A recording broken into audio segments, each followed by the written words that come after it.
Good afternoon, everyone. A legal battle over Alabama's newly redrawn 2nd Congressional District. And a Foley man accused of trying to get a 13-year-old to have sex with him. Plus, Gulf Shores is getting a new justice center. Let's begin News 5 now. Brought to you by Green & Phillips, covering news from your neighborhood and around the world. News 5 Now starts right now. Good afternoon, everybody. Welcome to News 5 Now. I'm Devin Walsh. Glad to be with you. Just wrapped up our noon show. Sound the foghorn. If you are going to be out and about this afternoon, you probably will not be expecting fog, but I was just looking at some pictures of the USS Alabama. There is quite a bit of fog over Mobile Bay, around the Brookley Field area. So if you're out and about, be careful because there is some fog in our area. As we are dealing with these spring-like temperatures, it's going to be about 80 degrees this weekend. Can you believe that? With the first Mardi Gras parade of the year in Mobile a week away? Wow. But the parade on Dauphin Island tomorrow is going to be nice and balmy, 80 degrees. So get out, get your shorts, and enjoy it. Let's go ahead and get to our big stories at this hour. Number 5. The Gulf Shores City Council has awarded a contract to transform the former Sacred Heart Medical Office building into a new justice center. Officials say this project will unite the police department, municipal courts, and the jail all under one roof. Completion date targeted for next summer.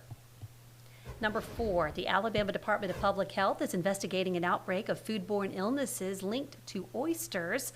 They believe oysters shipped to Alabama from Louisiana are responsible for the illnesses.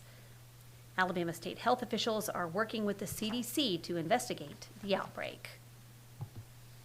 Number 3, the Alabama Senate has passed a bill that designates people as either male or female.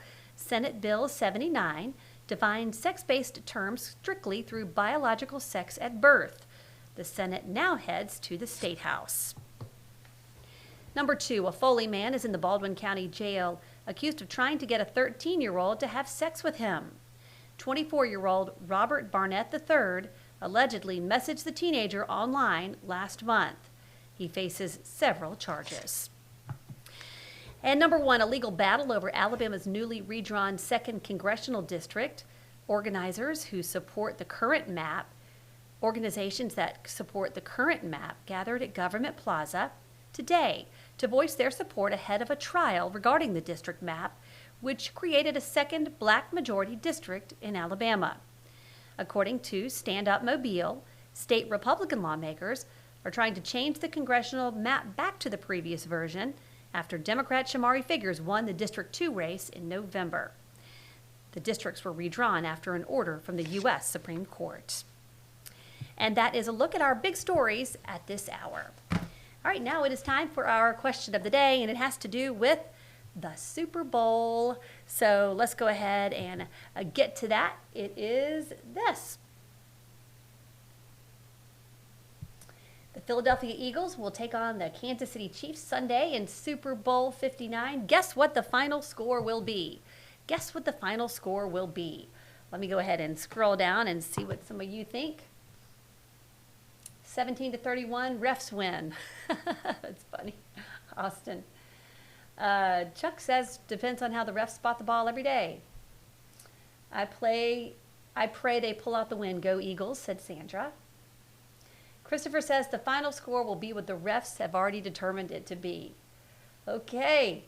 The final score, says Thomas. I'm still trying to figure out what those Roman numerals are. Thomas, you and me both. I had to think back to grade school. Michael says the Chiefs will win with the help of the refs. Okay. So apparently you guys think the refs are going to be the ones determining the final score.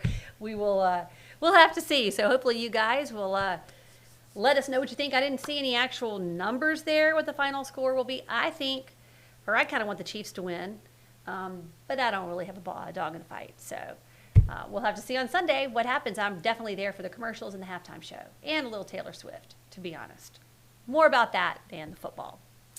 Okay, let's switch over to our poll of the day. We're still talking about football, and our poll says this. Are you excited for Tom Brady to call the Super Bowl? So you could vote yes, no opinion, or no. And so Tracy's saying, not really. Beck says as part owner of a team, he should be ineligible. Tony's not too excited about it, so anyway, well, Larry says no, he has exceptional knowledge and he could offer some enlightening information. So tell us what you think. Are you excited for Tom Brady to call the Super Bowl? We'll see how he does on Sunday. All right, everybody, thank you so much for joining us for News 5 Now. I'm Devin Walsh. I'll see you tonight for WKRG News 5 at 5. Have a great afternoon. Covering news from your neighborhood and around the world. You are watching News 5 Now, brought to you by Green & Phillips.